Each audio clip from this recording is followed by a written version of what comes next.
Hello, everyone, and welcome to the inaugural 248 Talks, a series of one-on-one interviews with industry specialists, founders, and the 248 Growth Partners team, all designed to pique your interest and broaden your understanding of investing in private markets through a growth equity lens. Today, we're very fortunate to have with us Babak Sanayei, co-founder and CEO of Automotive Superstore, one of Australia's largest online retailers of automotive parts. Automotive Superstore is shaking up the way drivers and DIYers get what they need to keep their vehicles running. Their clients are everyone from the weekend tinkerer to seasoned mechanics. We're very excited to welcome Babak and to hear all about what's happening in the business. So let's get into it. Babak, let's start at the very beginning. What led you to start your online business, and when did you actually realise that it had some legs? Sure. So around 2013, my co-founder Jeff, he was working in the automotive retail space. I was working in automotive, but in advertising. So I was working with some large car companies for new car launches and TV campaigns, that kind of stuff. And from his experience, he could see that the online sector for the parts was very poorly serviced because you had these really big incumbents that you would have heard of, like Supercheap and Repco, but they were very focused on their sort of brick and mortar businesses. Online was kind of a distraction, and it was an area they didn't want to play, so they just sort of neglected it. And we thought, man, every other big retail industry has a really strong online player. You got like Iconic for fashion, you got Temple & Webster for furniture, you got Kogan for electronics, but why doesn't that exist for automotive? It seemed like just a complete no-brainer. So we figured, can't be that hard to make a website. Let's throw it all together and see what happens. So we spent about a year and a half building a website. We thought, we'd just turn it on and we'd get a flood of customers. Unfortunately, that wasn't the case. We turned it on, we waited, a couple of days, and one order came through, and that was really exciting. So it took us about a good 6 months to just try to understand how to get people onto the website and make a sale. And it was really sort of finding a good set of products and then sort of figuring out how sort of digital advertising, particularly Google Ads, work. So that combination of finding some sort of in-demand products, having them available at a sensible price and good shipping, and then having the digital ads work and get that product in front of customers, that really sort of unlocked the business, that little triangle there. And then once that happened and the order frequency, went from 1 a day to 10 a day to 20 a day, then we could start seeing the business have the momentum. And it kind of got to the point where we sort of said, look, it's at a point now where either we commit to it or we just keep doing what else we're doing. But the momentum was there, and we could see how big the opportunity was. So we basically took the dive and stopped everything else we're doing. Right. And just put our heads down and focused on getting those orders to customers and bringing in more customers. So it started as a side hustle? Pretty much, yeah. I was doing a lot of sort of advertising and consulting work. Jeff was sort of working in his retail business. So it was just meant to be a little side gig to make a little bit of pocket money on the side. But then, we saw how big the opportunity was, and then kept gaining traction. So, really just doubled down on it. Yeah, amazing. And when did you actually know that it was time to bring in the third party, start looking for additional equity to sort of broaden the scope of what you were doing and kind of bring your vision to life a bit further? Yeah, we always knew we'd need it at some point, because in these type of businesses, you need inventory, you need to invest forward. And we didn't have millions of dollars in the bank, unfortunately. We bootstrapped the thing off our savings. And, in order to get better buy prices, you need to buy lots of stock up front. In order to house it all, you need a big warehouse. Yeah. In order to make your website better, you need to invest in development. So we knew that at some point we would need it, but it's kind of, it's an interesting one, because when you're really small, you'll get some money off friends and family. So you need to get to a big enough size that it's worth the time for a professional investor to invest in. Yeah. So it was kind of like we knew we needed it, but we knew we needed to get to a certain point where it made sense for a professional investor, and the business was tested enough that it would warrant investment. Yeah. So was it like a certain amount of revenue when you were kind of looking at it from that standpoint? It was partly revenue, because we knew once you got to about $10 million revenue that it starts to look interesting to the professional investors, because they don't want to mess around and give you $500,000, $1 million, like the legal fees will cover. Yeah, that's right. That anyway. So, these guys, they want to write checks for $5+ million. So you need a big enough business that can absorb that type of check as well. So we it took us a little while to understand that. Like, we did talk to lots of investors along the way, and over time, we sort of got the feedback that, look, it's got to make sense for them. No professional investor is going to want to mess around with a small check. You might get it from a friend or family, angel investor, but if you want professional money, you need a reasonable scale and a business case, and you need to have some runs on the board to get that type of investor on board, which is so how long had you been going before you got to that point, roughly? Kind of obviously it would have been years by that time. It was time. So the business really went sort of full time that summer of 2015, 2016. Right. We looked for some investors along the way, and we had some friends and family putting a little bit of money along the way. But really, around 2020, we said, look, it's now. That's when it was getting to that sort of $10 million a year size. We said, look, now is really the time to bring on some professional investors, get the money, so we can really take it to the next level, because we could see the opportunity was there. We were growing. The competitors didn't really have anything that great either, still in that digital space, and we were really sort of carving out a little niche for ourselves. The suppliers are really starting to engage with us and come on board because they could see what we're doing and they liked it. So we knew we had a pretty good product. thing. It just needed the right capital to take it to where it could go, because it was never going to get there off itself, because you just need to invest millions and millions in inventory and warehousing and tech, which is just very hard to do organically. Yeah, unless you're a trustafarian and you've got a big pool of funds behind you. And it's a race against the clock as well, right? Because you don't want someone else to come along. Or the big incumbents to sort of wake up. So, you getting that capital really helps you sort of stay in front of the crowd. Yeah, amazing. Great. And then sort of looking at the actual business itself, building the business and running it, as you mentioned, there's quite a lot of components that sort of come into play.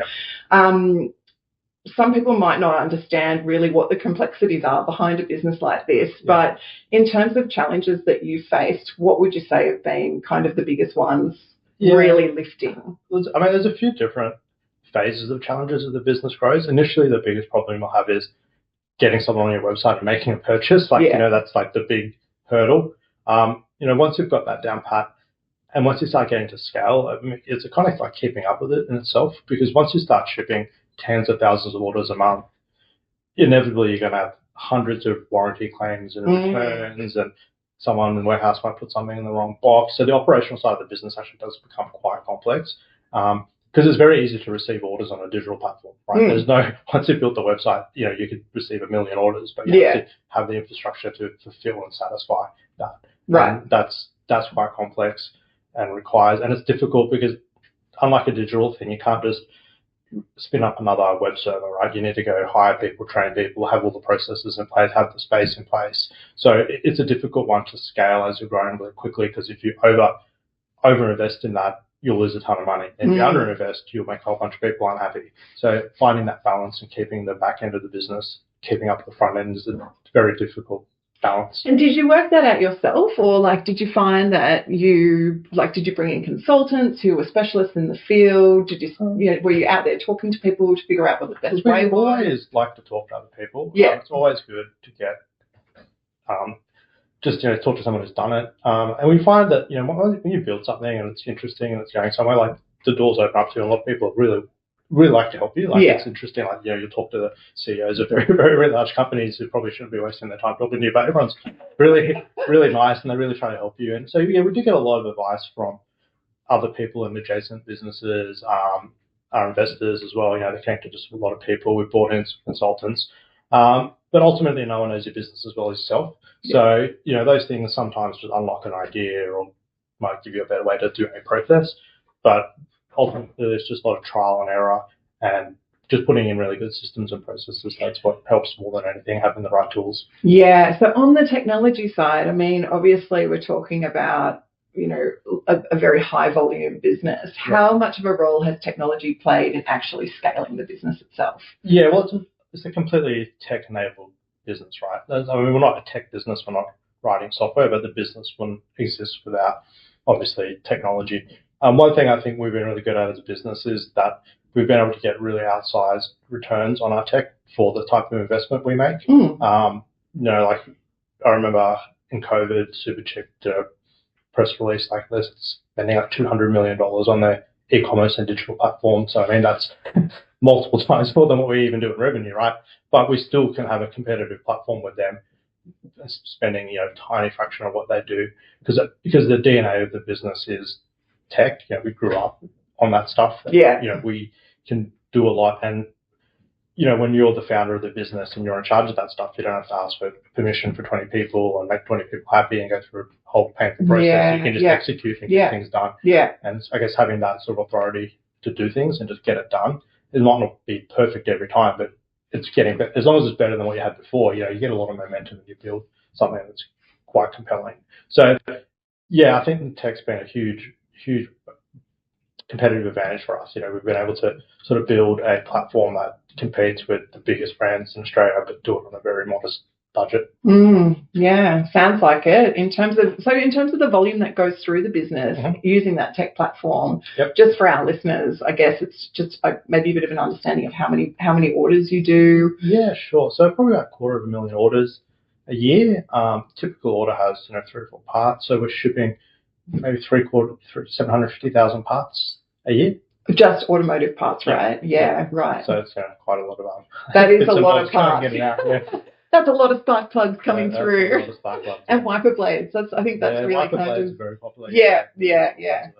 I know I jump online and order wiper blades for my car. I haven't actually yet put them on, but they're still sitting there. But anyway. Pretty easy, in terms of, I guess, then your experience being in the sector, I mean, you meant that you talked through some of the adjacencies and other competitors in the space, but, what do you see as the key trends that are affecting the sector at the moment? Where is it heading? So the automotive industry is becoming much more diversified. So if you go back 20 years, 50% of the cars on the road were either a Ford Falcon or a Holden Commodore, right? And then once that industry died in Australia, it opened the floodgates. So now you've got huge breadth and width of cars. And now the car park's even more complex because you've got your petrol cars, your hybrids, and your EVs. And then you've got cars coming here from Europe, America, China. So the complexity and the diversity of cars is really, really broadened.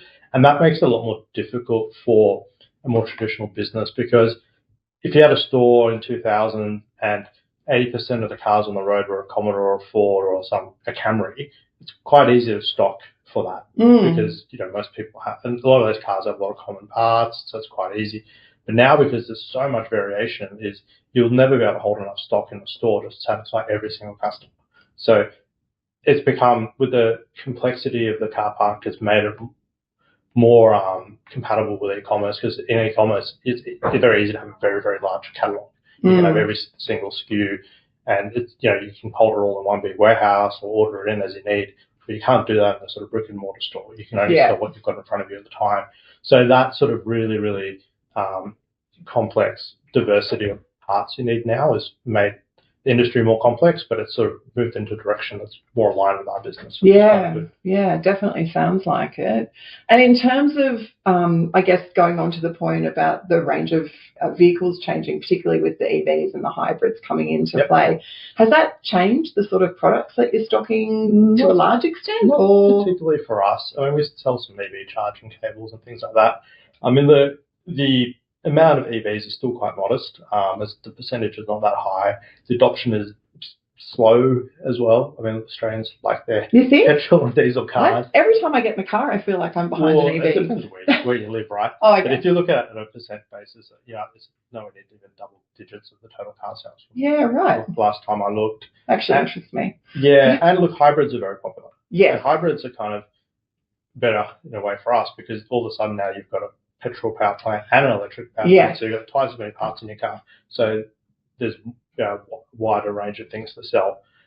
And even that's being said, even EVs, they still need a lot of parts, right? And there's a lot of accessories, and the profile of the car is different because they're heavier. They'll put more wear and tear on the drivetrain and the tires. So you might not be servicing them as frequently, but when you do, it'll be bigger, more expensive parts. So, but it's still a very small percentage, and I can't see it changing what we sell for for decades at this point. Yeah. Do you think that's also tied back into the infrastructure as well?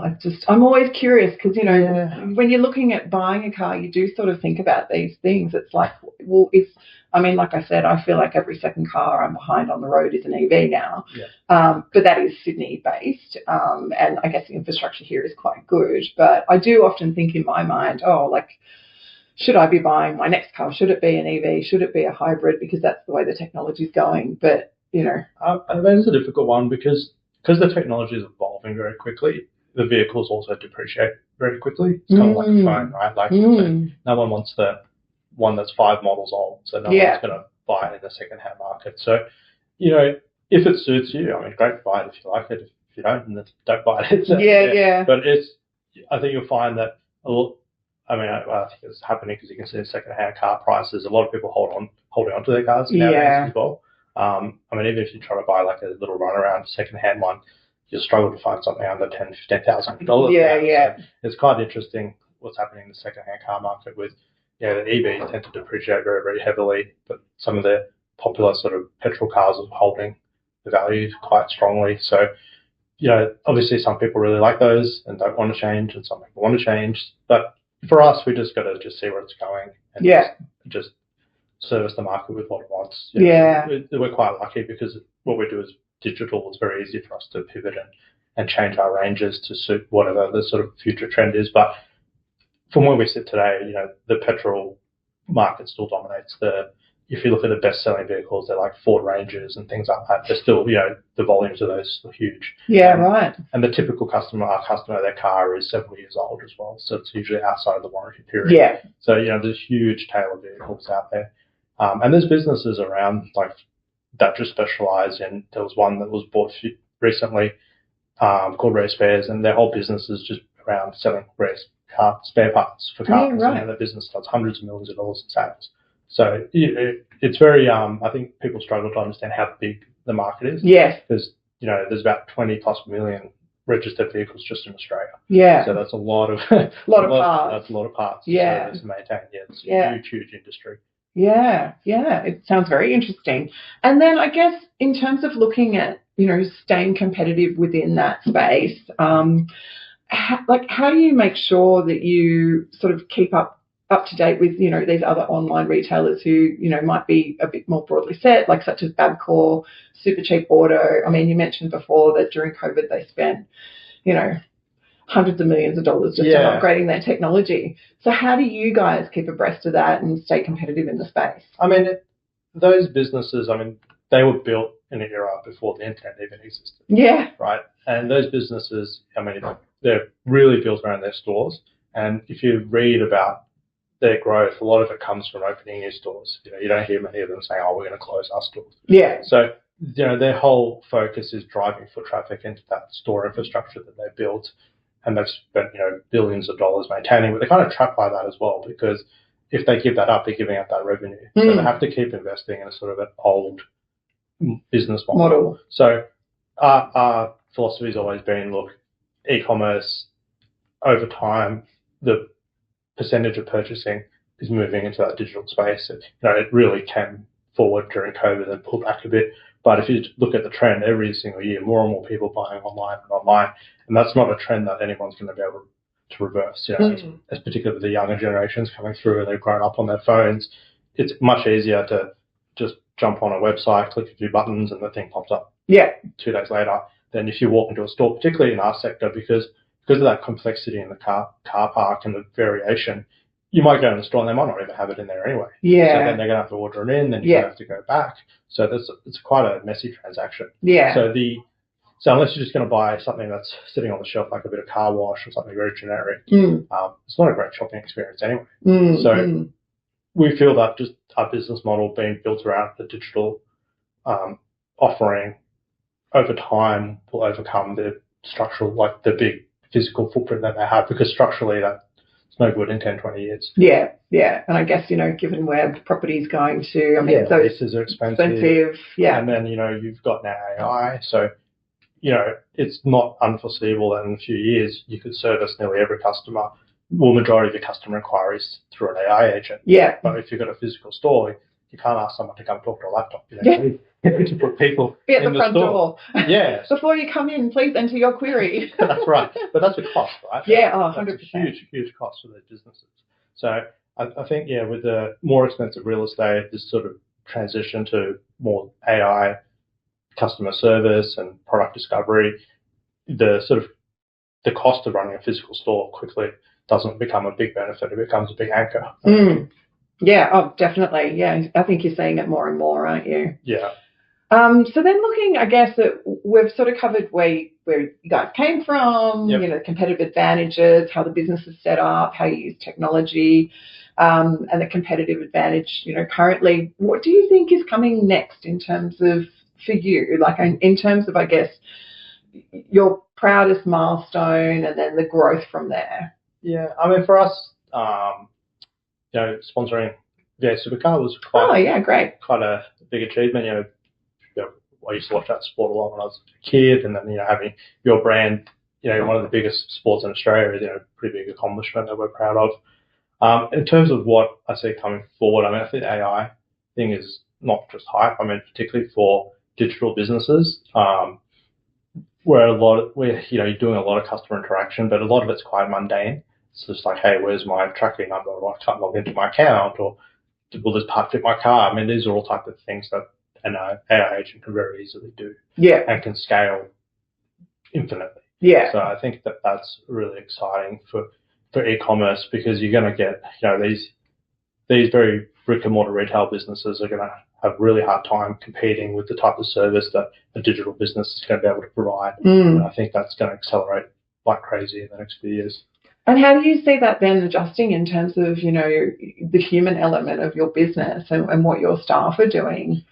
It's more about letting us scale. I mean, the problem we've had over the last few years, I think a lot of businesses in Australia had, is just hiring people. Right. You know, unemployment in Australia is very low, wages are high, and, you know, some people just don't want to work, or there's just not enough people.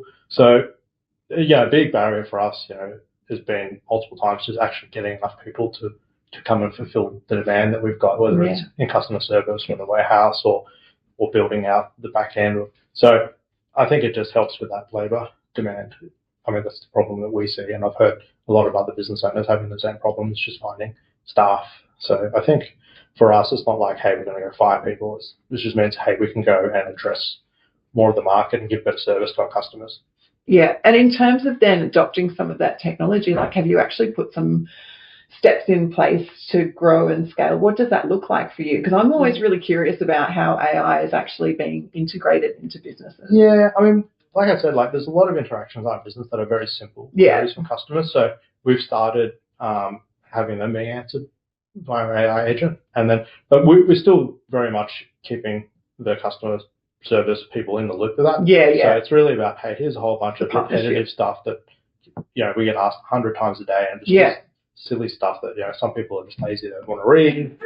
You know, so let's just get that off their plate, and then they can go help customers with the more complex things. So it's just about getting rid of a lot of that sort of admin grift, and just they can focus on, hey, a customer wants to fit out their four-wheel drive because they're going to go drive around the country. Amazing. Let's go help them instead of resetting this guy's password or forwarding him his tracking number. That's stuff that, you know, it's just not really productive. But the customer still needs that information. Yeah. So, and no one likes doing that. It's just boring and repetitive. So getting that off people's plate and letting them, because the guys that work for us go into cars and passion, right? But they get stuck just doing like admin, boring stuff. Yeah. So it's about, you know, sort of leveraging their skills better, and then getting rid of that boring admin side. Yeah. It's been pretty good so far. Yeah, it sounds like a lot of job satisfaction. Well, hopefully. Tick. Awesome. And then I guess, you know, encompassing everything that we've had a sort of bit of a chat about this morning, if you had to give some advice to someone starting out, you know, launching a niche business in that e-commerce space and the online space, like, what would you say? Because it's such a journey. I'd say know your numbers, spend a lot of time on your books, your accounting, make sure it's correct. It's very easy in a very high transactional business to get that stuff wrong, and then like a small mistake can compound like crazy. So just, you know, like, there's not necessarily, like, it is a race, but take your time as well. Like, you're better off getting it right than doing it wrong, and then you're stuck with a bad system or a process that's very hard to undo once you're a few years down the road. So just know your numbers, know your unit economics. If you've got a good business, it'll grow.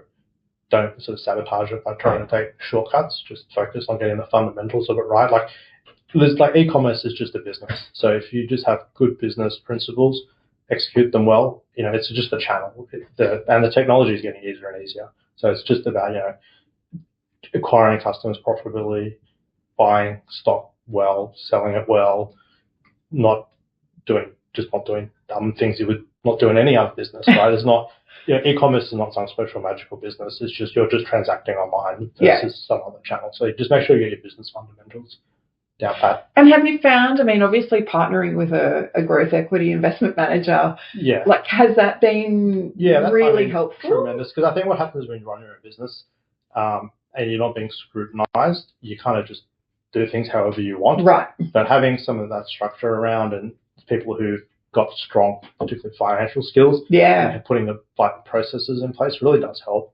Having, good reporting, because when you work for yourself, you're probably not going to sit down and do a board pack and budget things for 3 years and all that type of things. But doing those exercises, really does help your business, having that in there. And then, if you're looking to sell your business or get more investment, having that, here's 4 years of history, here's a monthly reporting pack in the same format with numbers you can trust. Here's the board minutes and notes and board packs that back up everything we've done. That sort of discipline and structure is really helpful. And I think unless, you've probably done it before, it's very hard to do if you've never done it and not had a partner to come in and sort of help you put that reporting structure around the business. So, I think that's been really helpful for us. Fabulous. Oh, Babak, thank you so much for taking the time to sit with us and have a quick chat about what you've been doing. We really love, engaging with our founders and sharing their stories, obviously, with our audience of investors. Sure. So thanks very much for your time. No hard questions, so that was good. Fabulous. Of course, no, that's not what it's about. I'm not here to test you. Awesome. Well, thank you for the interview. Amazing. And we look forward to looping back in with you a little bit further down the track. Sure. Sounds good. Excellent.